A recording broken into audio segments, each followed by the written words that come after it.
Welcome to this week's Coach's Corner. This week we have two features for you. We're going to talk Wildcat football. We're also going to talk Ponca City boys basketball with Alan Hibler, our boys basketball coach. Still a little early, Alan, but we're within a month now of starting the high school basketball season. You're going to get your football players in about a week and a half, and I imagine you'll know more. You're actually starting scrimmages this week, I believe. Yeah, we do. We actually have a scrimmage today with the kids that have been in the gym since October 1.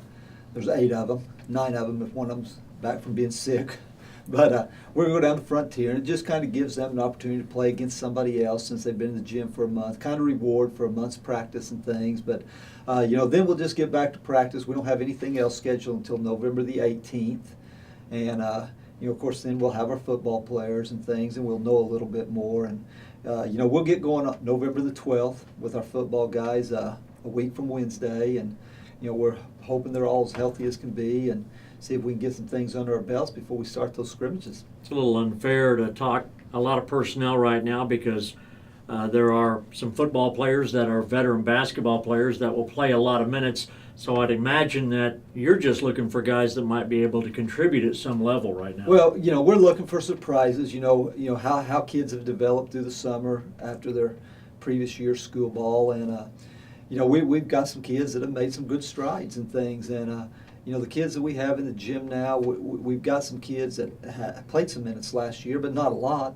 But we're trying to develop those kids, get them to where they can help contribute and things, and just trying to get better little by little with our fundamentals and things. You mentioned you have a scrimmage as we record our show today. What are some of the other scrimmages, in particular, maybe a home scrimmage that somebody might like to come see? Well, we have on November 18th, we have Stillwater and Bartlesville here at our place.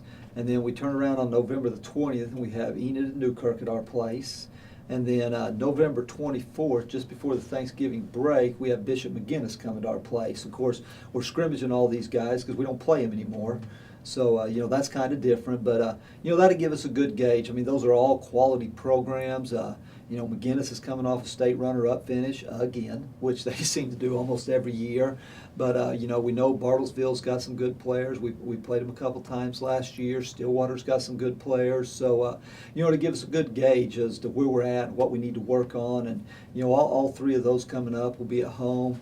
They all start anywhere from 4 o'clock to 4:30 in the afternoon. And, we'll see if we can get some good out of it.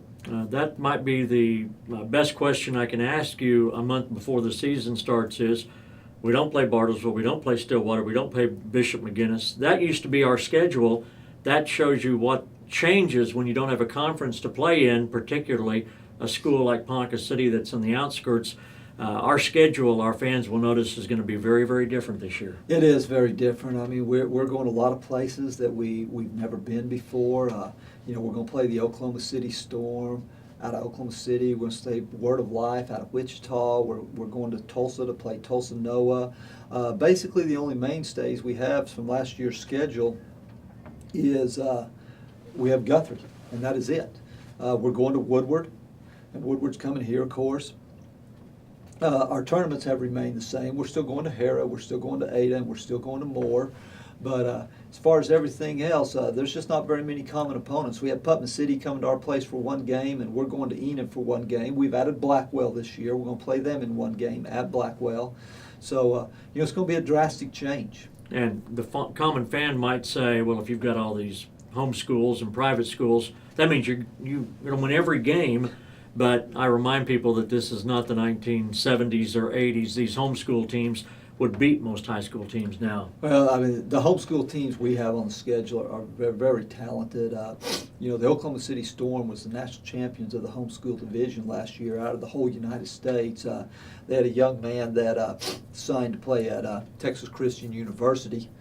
Very, very good. I talked to their coach the other day. They're sending a team up here to our festival, but the team they're sending to our festival will actually be their second boys team. They had like 40 boys come out. Their first boys team is going to Las Vegas for a invitation-only tournament that weekend. I know they're going to start 6'4", 6'4" at the guards, and their back line 6'7", 6'7", 6'8".